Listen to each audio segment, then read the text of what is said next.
What are you going to say after that? I know this sounds self-destructive, and a lot of people have said, "Oh, don't say that," you know, when I say it. But I've just decided that I've got to tell myself this is probably my last movie. You know, that no one will ever allow me to make another movie after this one, because it'll either be a piece of crap or it'll just be too self-indulgent or something. And a lot of people say, you know, they just say, "Oh, that sounds horrible, you know, why be so negative?" But actually, it's really liberating for me to say that to myself, because then I don't have to worry about upsetting anyone. I can be as mischievous as I want. It might be the last time I'll ever be mischievous, I don't know. It's just liberating to be self-destructive sometimes.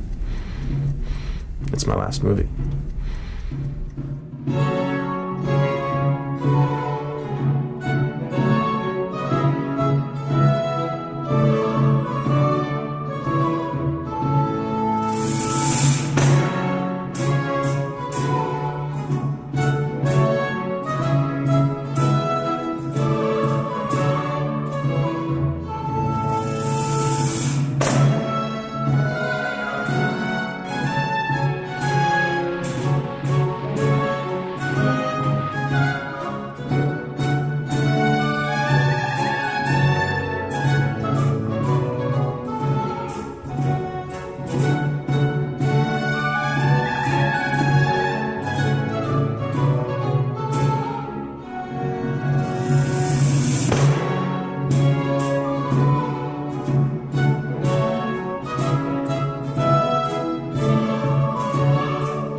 The man you see before you is Guy Maddin.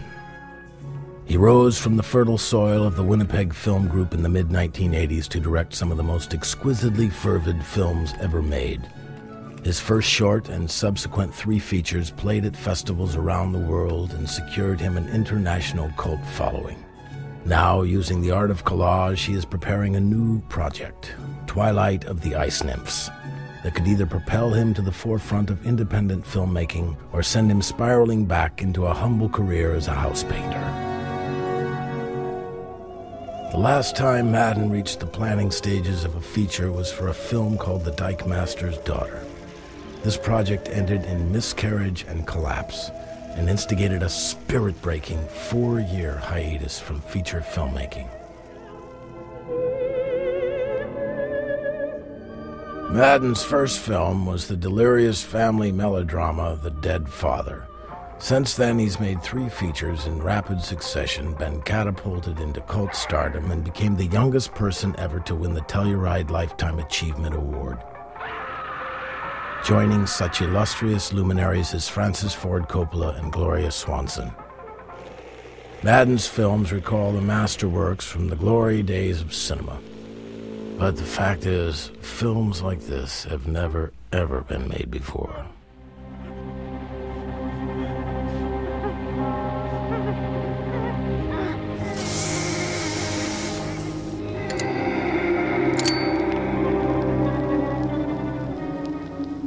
The biggest thrill of my film career so far is that Careful played in Paris on the 100th birthday on December 28th, 1995. And I started thinking about this picture, which is going to have a lot of French symbolist painting styles worked into the art direction, and explicitly Gustave Moreau. And these guys are peaking in 1895 as well. So it's a great cusp time, the invention of cinema and French symbolist painting. And it just dawned on me that that's what's concurring, and so I love to be swimming in these 2 fluids for this picture. That's the banner under which I'm going to work from now on. It's just Moreau and the birth of cinema, and birth of movies. Behold the Vulcan Ironworks, an abandoned foundry in Winnipeg's feared and beloved North End. The building gave birth to the famed Winnipeg General Strike of 1919, but now sits empty, waiting for Twilight to begin. This big space has to be filled with some sort of theatrical beauty in 6 weeks. And frankly, I don't think it can be done.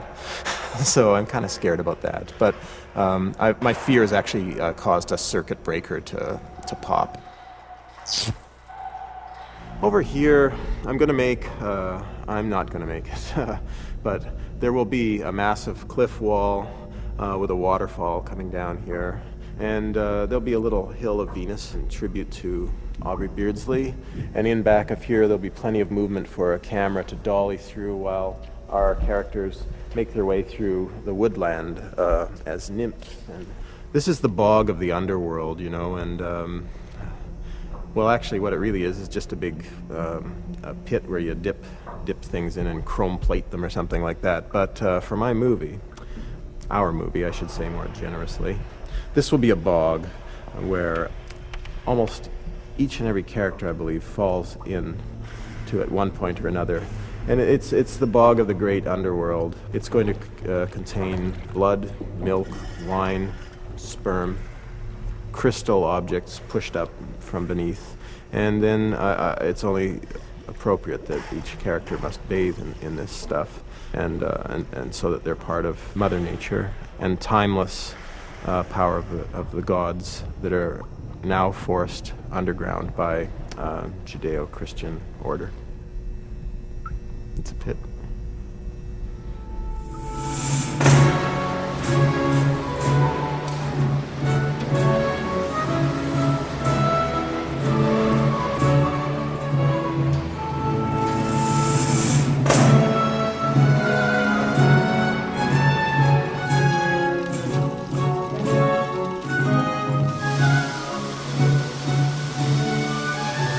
Camp Twilight is a summer camp set up by Guy Maddin Industries to keep 75 campers happy for the summer. People with various skin problems, skin diseases, who can't go outdoors. And so we've set up an arts and crafts shop. We've set up a little swimming pond. We set up a beach. We've set up a forest, indoors, all indoors. No daylight will ever touch the fair skin of any resident of Camp Twilight. And that's true, that's the truth. This is just a place that makes me feel at home. I instantly felt at home in this room. For some reason it felt right. I don't know why. But and I have a little ritual already where I come in and hang up that and put on this and get down to work. So this is it. This is where I'm going to paint my storyboards because it's in color, and I have a little brush and I have paints, and see, I've even started storyboards already today. And I have a painting of Valley-Pekka Katola and Kenny Fryer Nicholson broadcasting from heaven. That's my daughter, my wife, and two little sisters.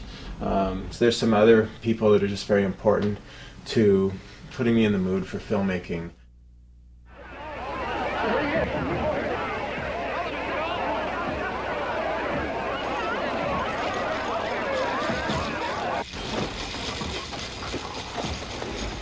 The one thing you can't do with Guy's movies, because he simply won't let you, is kind of lose yourself in the narrative. Just get so caught up in the drama that you forget, you suspend your disbelief. His films never allow you to do that. And I think that constant insistence that what you are watching is a movie, and the interest in the medium, and that all that sort of obsessive concern with archaic details and things from old forms of classical cinema, and reprocessing that is really Canadian. And I think that other filmmakers were working with more contemporary inspiration. Adam McGoyan was working with video at a certain point. David Cronenberg's interest was also in video and film, but Guy was one of the first to actually take it back to the origins of that medium. Where that inspiration actually comes from, I don't know. This is Steve Snyder's old place. Those two windows at the bottom right, that was his living room in there. And this is where we used to get together probably once, twice, 3 times a week to watch videos and watch movies. And if there was a film school in Winnipeg in those days, this was it. This was it. Well, in the late 1970s, Guy was living in this house, and I was living in a house right across the alley. And in those days, pre-videotape, I used to bring home 2 movies every weekend from the university. For screening, I had a projector in my living room and a great setup. And so Guy Mo would come over every weekend and we'd spend Friday or Saturday night drinking scotch and watching 2 feature-length films, and often, you know, like recreating the dialogue so it would be better and stuff like that. You know, having a good time. This went on for years, yeah. What he'd do is he'd project it onto the wall, he'd get out his video camera, he'd videotape it off the wall, and then he'd take that videotape on beta, he'd transfer it to 3/4 inch tape back at the university, then he'd take it home, and he had the 3/4 and his VHS, and he'd move on to VHS. So then we'd watch a 5th generation bad library, 16mm library print of a 35mm film that he's shown at the university 18 times. And John and Guy and I would sit and watch these films every weekend in that living room. And many times I'd go to bed and I'd wake up in the morning and they'd still be sitting there on the couch, blah, blah, blah, blah, blah, blah, blah, blah, blah, blah, blah, blah, blah, blah, blah, yakking at each other. I'd have to get up and say, "Get out of here." We just drank them down. You know, we thought they were so entertaining, and we'd be watching them well into the wee hours of the morning, and it was just a really good time. I have I'll cut that. Fuck, I was going to start getting fucking all weepy about it. We were all just a bunch of slackers in the late 70s anyways, early 80s. So, like, you didn't think about what someone was going to be because you didn't even know yourself what you were going to be, you know. And, yeah, I just sort of remember endless days of slacking. You know, hanging out in the University of Winnipeg cafeteria, staring at girls, and then picking one that we liked, and then following her around for the whole day. We're just like sort of stalking 101. For a brief period over the course of a year, I can't even remember what year it was, early 80s, we did a show on cable television called Survival. The theme of the show was surviving nuclear holocaust and or socio-economic collapse. It was set up as a talk show, like the Johnny Carson of survivalism, and I was the host of the show. We basically just sort of bullshitted. We just sat there and pretended to be survivalists, wore masks. Guy on the show played a persona by the name of Concerned Citizen Stan. The man whom I refer to with such vigor and such glee is a man you all know and love. A man by the name of Concerned Citizen Stan! Stan, welcome to the show! Thank you, Trevor. Thank you for a very pretty introduction. I don't think I've quite ever been greeted like that before. It's my pleasure, Stan! Oh, it's certainly my pleasure, too. You know, it all ends up that you're eventually going to be making films. You know, that's, I think, what slacking leads to. You know, it's what else are you going to do with your time?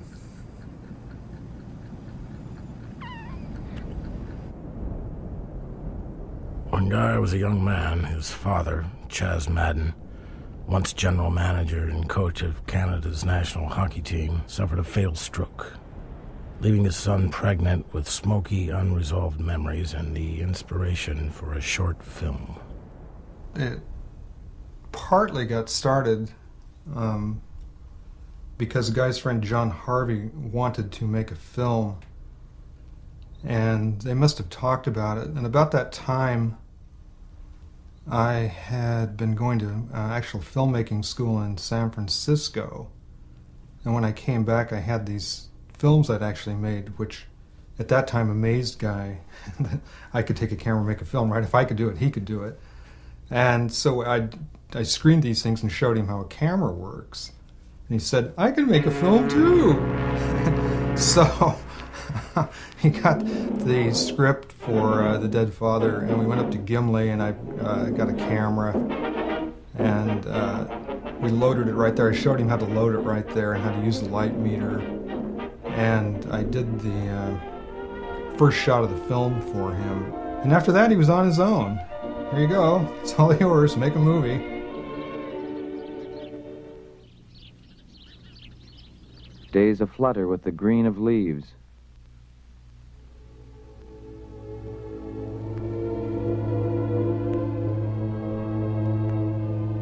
And the white of sympathy cards.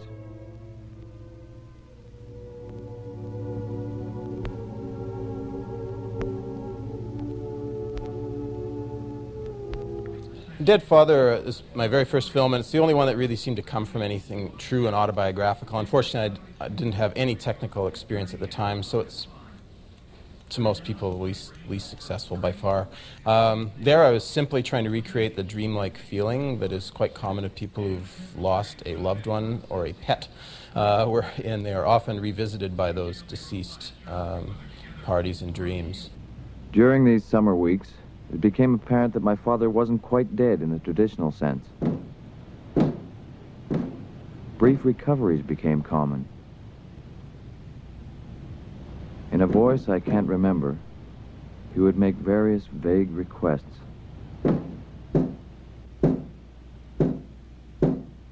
I had nothing to do with this new fragile kind of life. If anything, I resisted the idea until I could resist it no longer. When The Dead Father was finished, Guy took it to film professor George Tolles, who would go on to become Maddin's good friend and screenwriter. And I was as stunned as I could be when the film was finally shown to me, that it was, I just felt unquestionably a work of astonishing ambition and complete originality, and just informed in every frame by a sensibility that was, what I thought, unique. We shot The Dead Father, actually, the interiors were shot in his house on Macmillan. And the scene that I was asked to do was to eat yogurt by the light of the refrigerator, and eat yogurt as if I didn't like it. So he showed me how, and actually there wasn't much acting to those films, as you probably know from seeing them. And he basically, there was no talking, no dialogue, it was shot completely silently. And he would pantomime what he wanted to do, you to do, and you just do what you saw. And I was supposed to take a spoon and eat it.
Dead Father, it was a case of him being inspired by John Pays, a local filmmaker who had a startling imagination and a love of artifice, a dry sense of humor, and a passion to do something singular under adverse circumstances.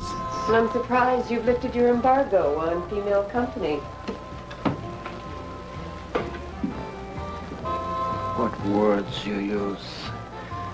Did you know that embargo spelled backwards is, oh, grab me. Guy basically watched, learned, queried John, and played the role of a nurse, a transsexual in drag in John's movie, The International Style. Danny. Was it him? Maybe. But later there were more. I heard more voices as I was coming to. More? How many more? Male, female? I'm sorry, Miss Tanaka. I cannot remember. I do not know. I thought Guy was terrific. When he's shoving Mitch into the furnace, the look of evil on his face is just supreme. It's a really great moment, and it's probably one of the best moments of the film.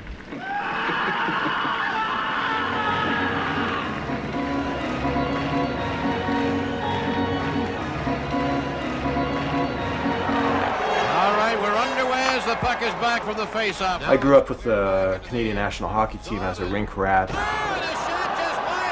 My dad used to lend me out to visiting teams as stick boy, and so my biggest memories are of the 1960s Soviet powerhouse teams.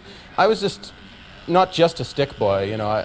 Sure, I was that. I used to have to tape sticks and things, but I used to also get to slice up the oranges and I guess squeeze the oranges into their open, thirsting mouths, and after the games, I'd get to lather up their backs in the shower. Now the puck at center as they battle it across the line, but it's broken. The goal, Saturday went through the crease, and she picks it up. I was only about this tall, and I can remember coming in here and meeting Gump Worsley at about this height, and he was all soapy and lathered up, and I recognized him from television, and you know, he gave me a little pat on the head, and then I got a job, sort of. I just did it instinctively. I got to towel him off after, and later on I got to lather up some of the players who were, you know, it was training camp, and they were still not that flexible, so I used to dry off parts of them they couldn't really reach all that well.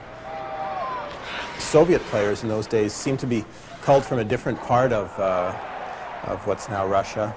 The Russian players now are very pretty and fine-featured, seem like they're out of some sort of Turgenev novel or something, but the Soviets in the 60s were these monobrowed, sullen, super Cro-Magnon types. Alexander Ragulin seemed impenetrable. Canadian players tried hitting him with blocks of wood and couldn't even elicit a grunt from him. The guys that I loved so much didn't wear helmets, they wore Brill Cream. And they didn't use sticks with brand names on them. They just used things that seemed to be like hacked out of a tree trunk.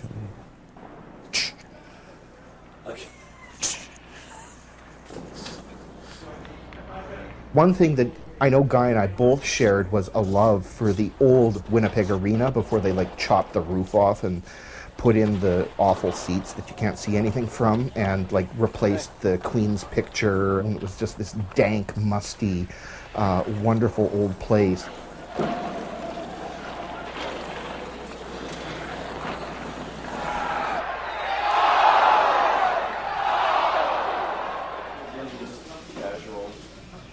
Well, barbershops were an obsession with Guy and Ian and myself. And there were all kinds of barbers that we tried over the years. Eventually, we discovered Bill the barber. Not only is his store oozing with atmosphere, Bill knew everything there was to know about silent films and silent film stars. I grew up in a beauty salon. It was my second home besides the Winnipeg Arena.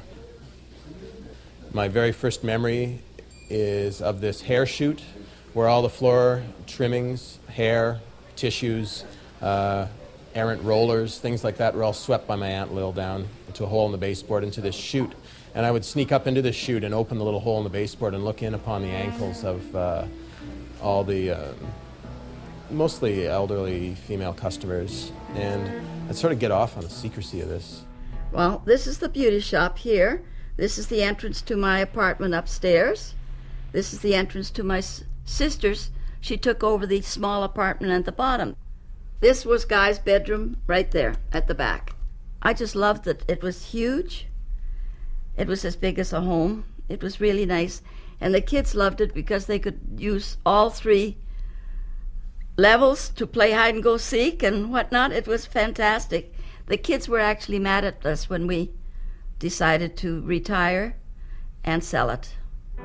Cast adrift from Lil's beauty salon, Guy shacks up with his college pal Klimke in an apartment across the lane from Professor Snyder.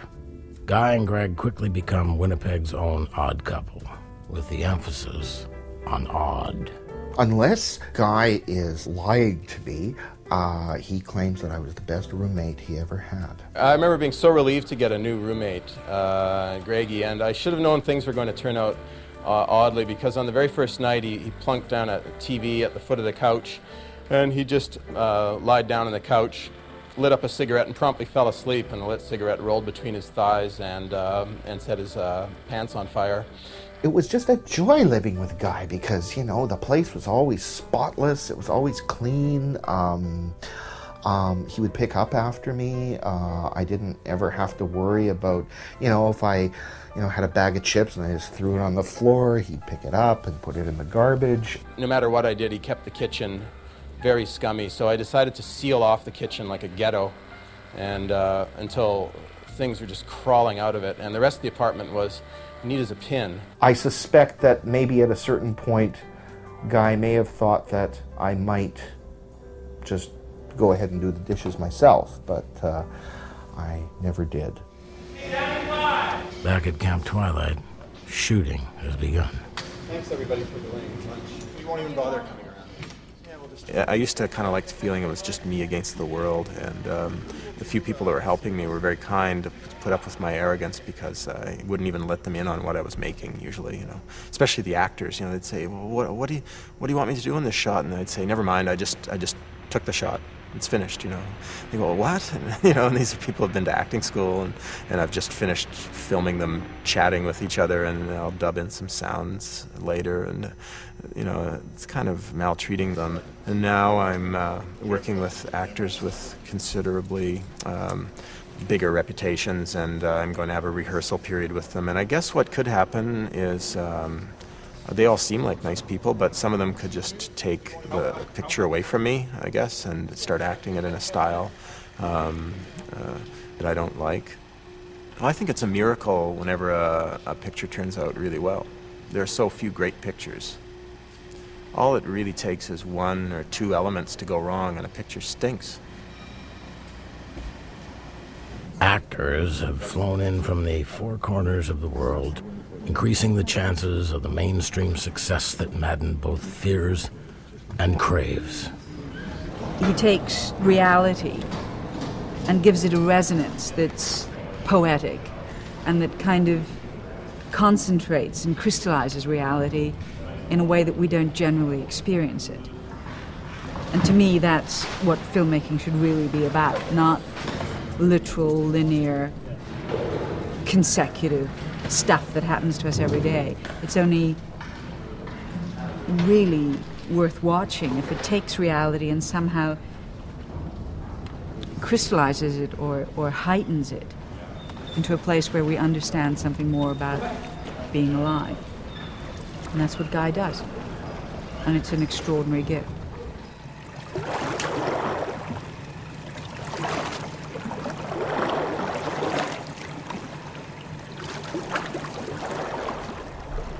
Everything is so creative.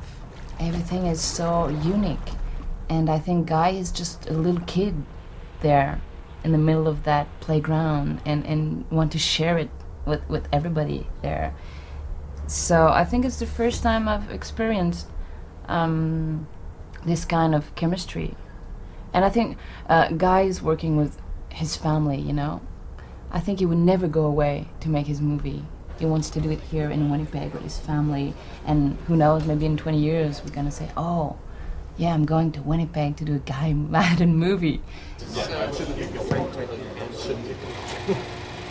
I was at a conference once in Montreal, and some guy stood up and said, Winnipeg is the center of art in Canada. And I thought, that's a very interesting comment. I never found out why he said that, but some people apparently think so. If it's true, it has to do with the utter barren isolation of this place. Well, Winnipeg is a very cold and flat and sort of empty-looking city. And within that, there is the great warmth and there's great fire and there's a lot of... I sort of spent a week with the Winnipeg Film Group years before this once, because it interested me too that out of this vast wasteland comes all this fire, you know, and the originality.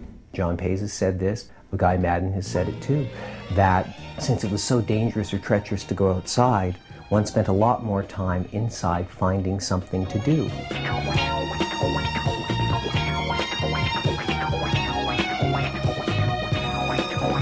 Where the hell is Winnipeg? Who the hell would live in Winnipeg? Why the hell would anyone make movies in Winnipeg? It's very possible to grow up here and spend your entire life here without ever leaving the place.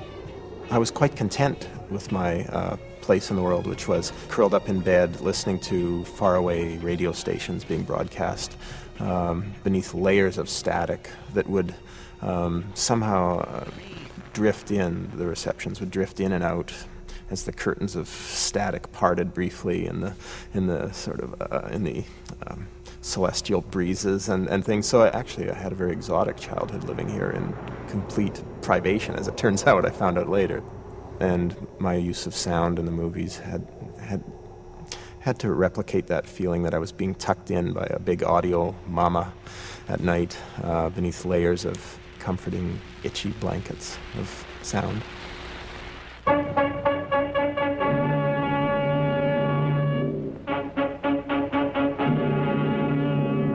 Tales from the Gimli Hospital, I had just come through an intense male jealousy situation, male rivalry thing, and I just noticed the peculiar ways it manifested itself in me, where I was actually quite often forgetting the object of the jealousy that I had and concentrating on the male rivalry. And my rival was mine. No one else was allowed to have this person as a rival, and I became possessive.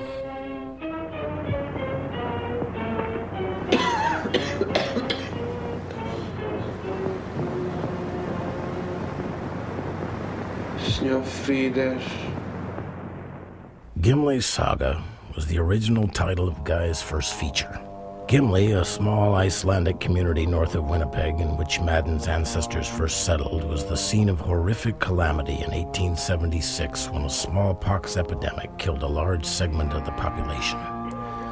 Guy, to the consternation of the present-day Gimliites, used this event as the starting point for his story, and he took it to the realm of dark, absurdist comedy.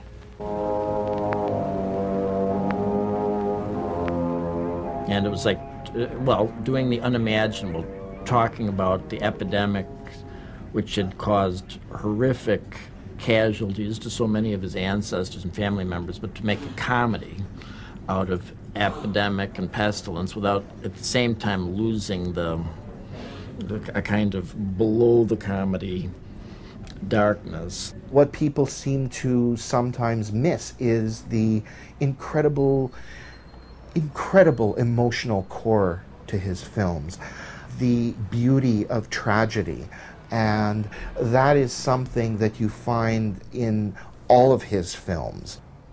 Tragedy became a part of Guy's emotional makeup at an early age, when an epidemic of a different sort descended upon his neighborhood.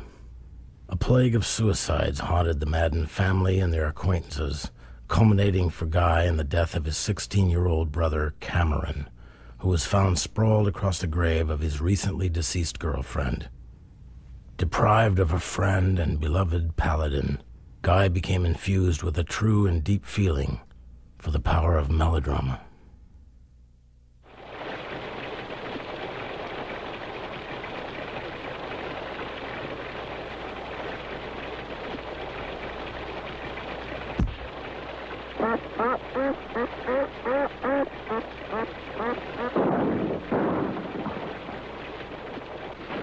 At one point, he showed me a rough cut of the film in my capacity at the film group, and I was like completely and utterly blown away. I realized there and then that there was some sort of occult potential for it.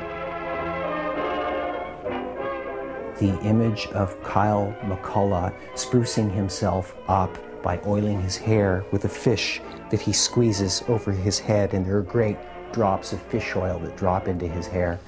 And that was an image that for me was at once grotesque and compelling, but also screamingly unusual and funny. It was in seeing that image that this whole thing came together, that I realized that I was watching the work of someone who was unlike any other filmmaker I'd ever seen. The career of Tales from the Gimli Hospital started slowly, with a rejection from the Toronto Film Festival. Producer Klimke capitalized on this, however, proclaiming hither and yon the unfairness of this big city treatment of a small prairie film. These tactics brought Gimli Hospital perhaps more publicity than if it had played the festival after all. Picked up by cult impresario Bernd Barenholtz, whose magic touch had previously been applied to Eraserhead and Pink Flamingos, the film played for nearly a year at the Quad Cinema in New York's Greenwich Village and toured the world. I'm going to cross.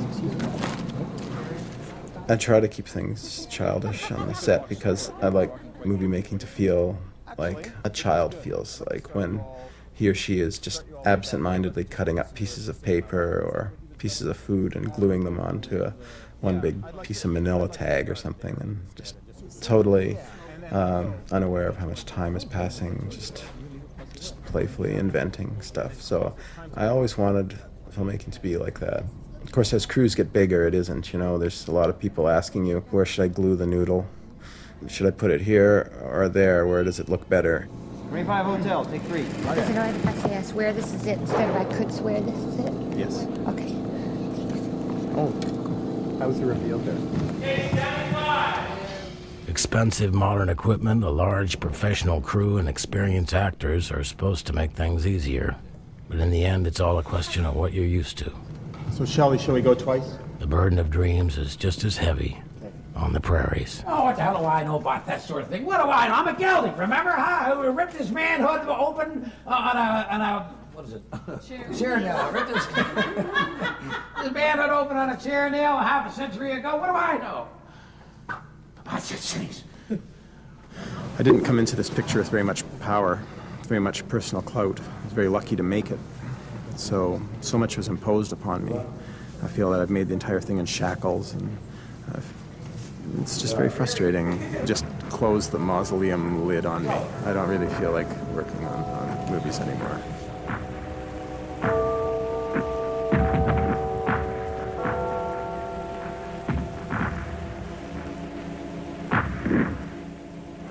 Can anything sink the bloodlust of these barbaric? My friend John Harvey gave me the idea for Archangel. He told me about this great place in Russia where after World War I ended, everyone seemed to have a collective amnesia and forget that the World War was over. Goodbye, Iris.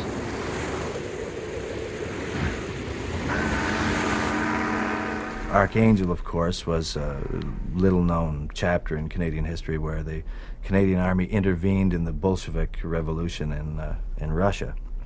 Not just the Canadian Army, but almost all the armies of the world intervened there. The Senegalese Army, what was a special corps of the Yugoslavian Army, the American Army, the French Army, the British Army.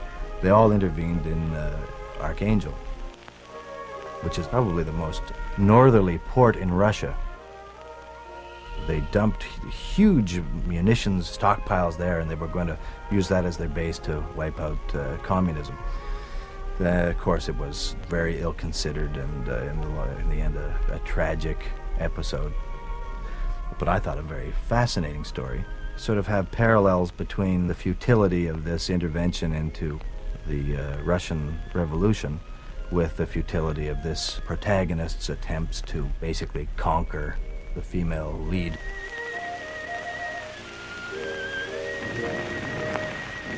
Where there was war, there was her home. In the movie Archangel, which I can barely remember making, I know there's an episode where a bunch of bunny rabbits start avalanching in on the characters, and I guess what I was, I think, trying to go for there was a bunch of characters in love with each other, all snuggled up into trenches, they're either fighting a war, or they're playing hide-and-go-seek, or they're dressed up in their parents' clothes, or they can't remember what, and then an avalanche of bunnies comes, and that doesn't quite seem right, but it's delightful to them. And then, because it's so delightful, something kicks in that something must be wrong, just like food that tastes too good must be bad for you. This delightful little digression serves as a portent of something bad, and next thing you know, evil Teutons are charging in.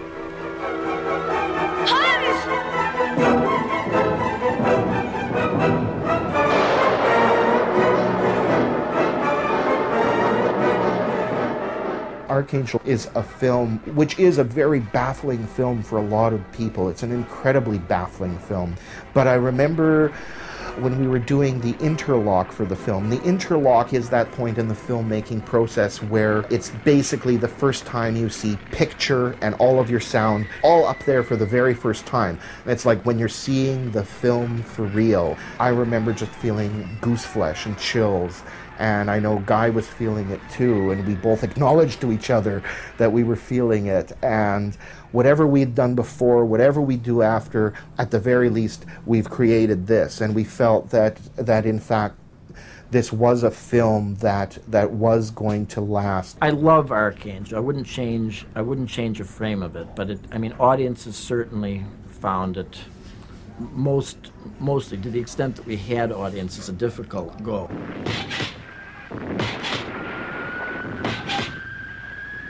When people like Guy actually stop operating or getting the chance to make films, that also means the death of the cinema. These people are very essential. They keep the spark going, the ingenuity, the possibility of film. When you realize that this medium, the greatest gifts to the century we live in, that can record our movements across the earth, that can record our hearts and the way we express it. The actual potential of the medium, once you've recognized that there is some sort of God at work, you cannot let it rest. You make a film that somehow at least attempts at trying to penetrate the human psyche or expose it a little, instead of just doing another bit of entertainment.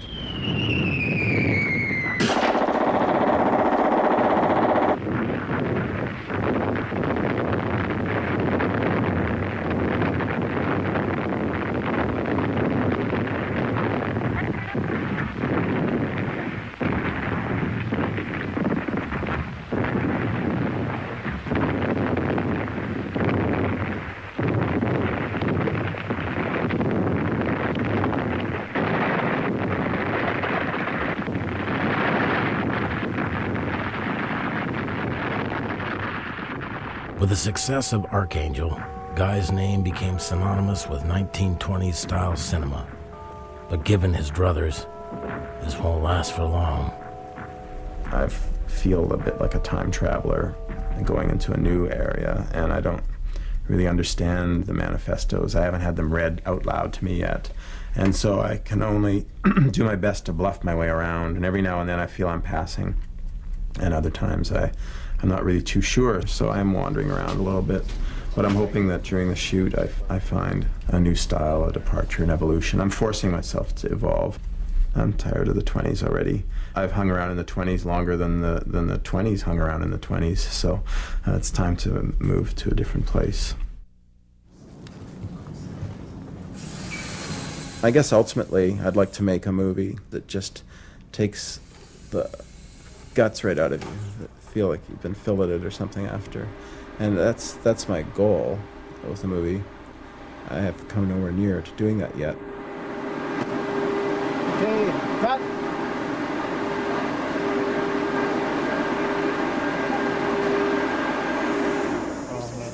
Head of Venus. Well, I do have a neurological disorder, actually. It's great. My nephew gave me his cold once, and instead of just, getting a cold like you normally do in your nose or in your throat, your sinuses, I got one in my spine, and it went into my brain. And this is just after making my movie Archangel a few years ago. And It resulted in very harmless symptoms, but I constantly feel like I'm being touched by a ghost, and at random places, and I can never tell where. Any part of my body is susceptible to this feeling. The tip of my tongue even will every now and then get grabbed by a pair of invisible fingers. My bicep will get clenched in the dark or in broad daylight. Someone will caress my thigh, and I know not who. It's being treated with medication, which I'm coming down off of because the medication has too many sleepy side effects, and I really don't like being that sleepy. So the ghosts are visiting more frequently as I come down off this stuff. And I kind of just decided to go with it, you know, and just to be accompanied with this fleet of strangers whose lineaments I'll never completely discern. Just use them as some sort of consultant when I'm moving the camera over to one place. If I feel someone stop me with a palm on my chest, I'll know, put it right there.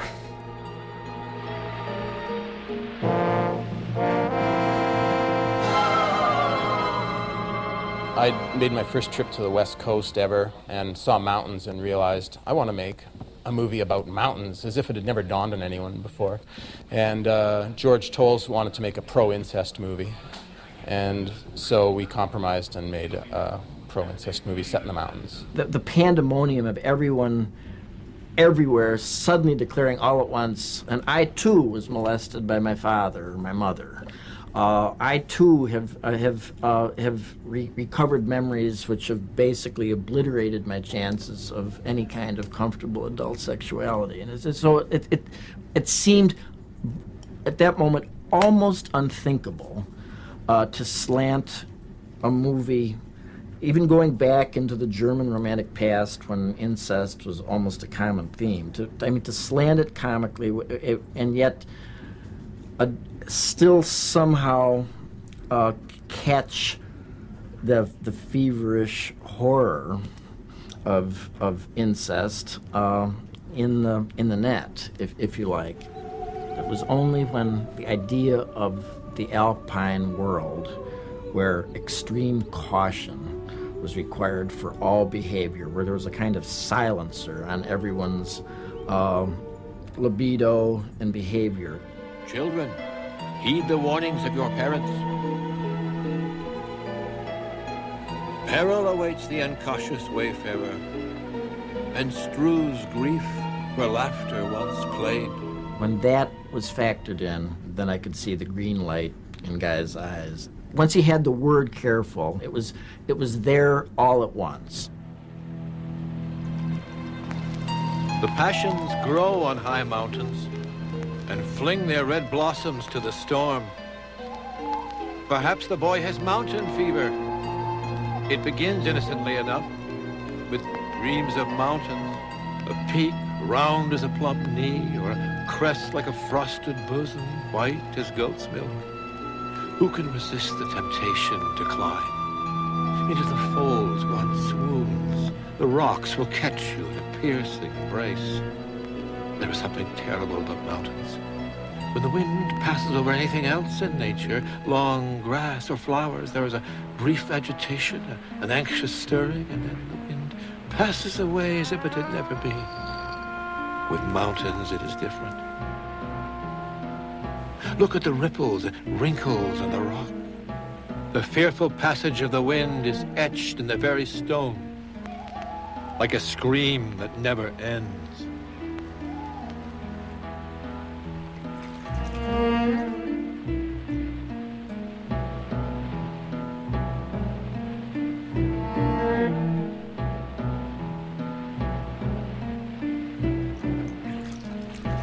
Guy has a real thing for the notion of sexuality breeding psychosis and becoming a disease, and he has great feel for all of the various ins and outs in this disease. He's a great pathologist, Dr. Maddin. One of the most amazing experiences was when Careful premiered at the New York Film Festival. I remember one night, you know, sort of standing on the steps of Lincoln Center, and there were actual scalpers out there. Sitting in the theater and listening to 1,600 people laughing is a pretty uplifting experience. And then there was this reality of the film actually opening theatrically in Toronto, in Canada, its big theatrical launch. And I remember at one point, you know, coming back from New York feeling higher than a kite, and from the airport, Guy and I standing in the airport, me phoning our distributor to get our opening weekend grosses, and the distributor giving us the grosses, and at first my saying, yeah, you're just joking. Yeah, okay, what are the grosses? He said, I'm not joking, they're that bad. And the film is coming off, it's only playing a week, it's a complete and utter disaster. Things went from bad to worse as Guy and his producer Greg Klimke attempted what would be perhaps their last collaboration. Well, George Tolles and I wrote this script, Dykemaster's Daughter. It was set in Winnipeg, but since I know no one in the world knows anything about Winnipeg, Winnipeg was sort of a boggy lowland occupied by two demographic groups largely, dike-making navvies and opera industry workers. It was going to be an operetta, very melodramatic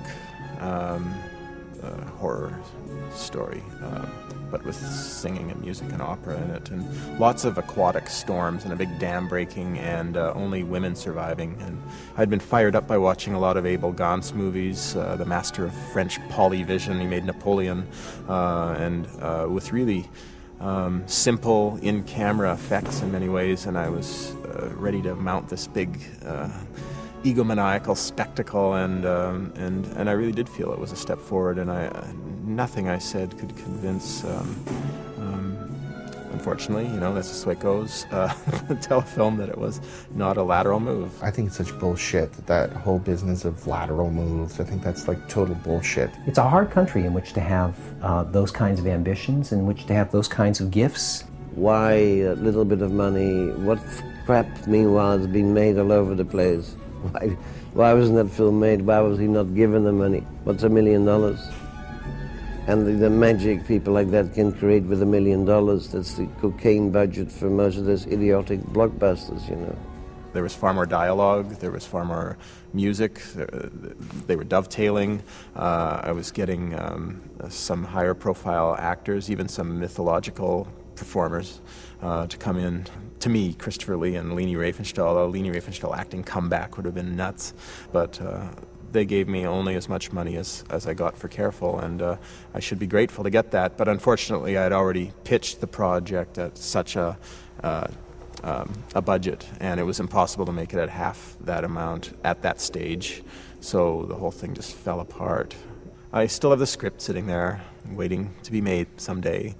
When the zeitgeist demands, you know, just that combination of stuff, I'll be sure to miss my timing and wait another 5 years and then make it. I don't know.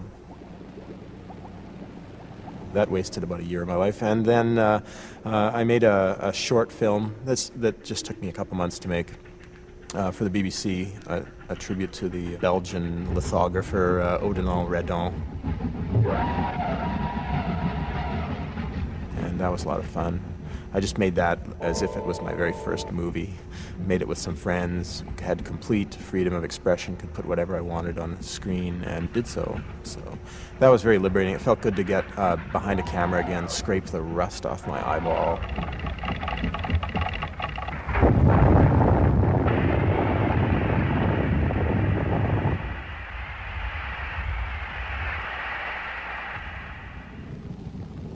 It enabled me to get the courage up to make another picture like this one. I'd like to see Guy with $5 million, which by Hollywood standards is a low-budget film. Cable television films are made for about that amount.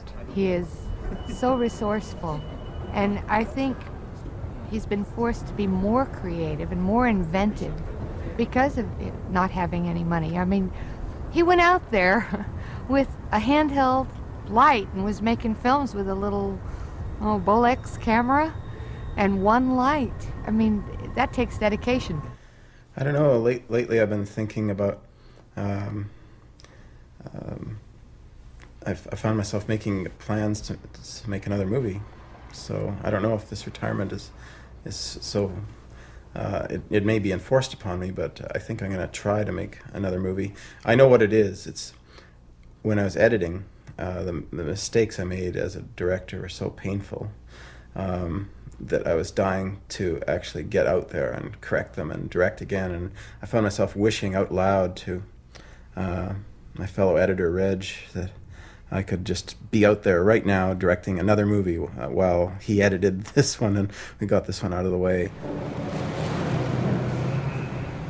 Well, looks like the pixie dust has been carted away in dump trucks, and the Vulcan Ironworks becomes once again a cold, empty shell.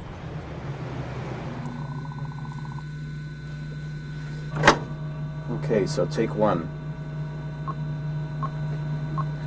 This might have been the day we first knew we loved each other. And my kissing you now would not have meant goodbye. When it's time to re-record all the dialogue, as is customary on Guy's films, Not bad. Okay, he gets to direct in the way he likes best, calmly, intimately, and without ever getting up from his easy chair. Just in the last few days, the picture's gotten very delirious for me. It seems to be working. And I've literally lost my balance a bit. I feel dizzy.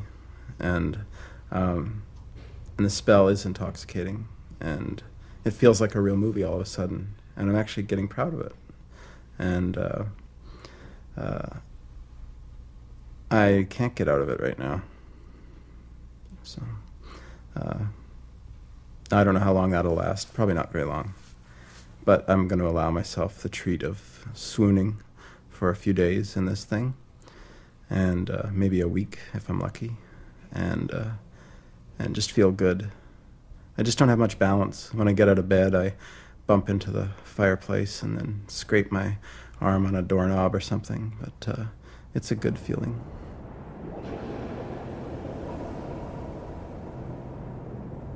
Twilight, I've always liked that word. Always. That's why it's found its way in eventually into the title of one of the film projects. And I like the idea of twilight, of everything being gray. Sidney Falco in Sweet Smell of Success is accused by J.J. Hunsaker of living in moral twilight.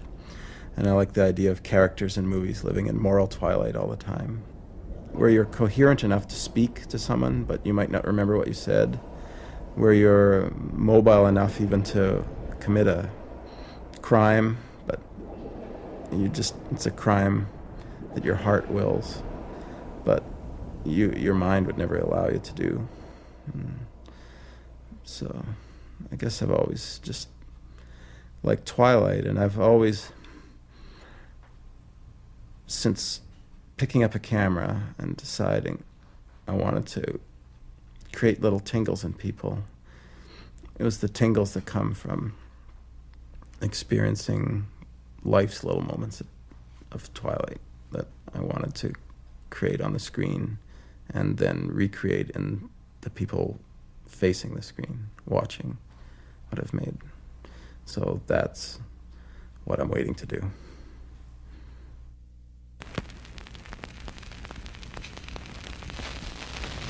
We ready, Joe? There's one life alone. Okay.